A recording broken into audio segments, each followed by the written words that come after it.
Hello guys, সালাম আলাইকুম।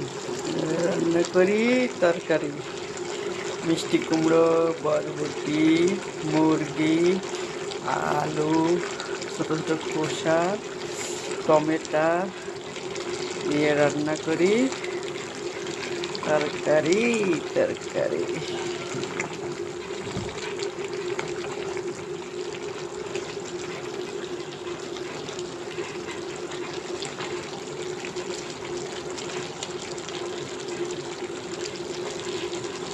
নবী মরি পলাশমণি, নবী মরি সোনার খনি, নবী নামে যাকে চিনি সে তো বড় মোহন ধনী। নবী মোর পলাশমণি, নবী মোর সোনার খনি, নবী নামে যাকে চিনি সে তো বড় মোহন ধনী।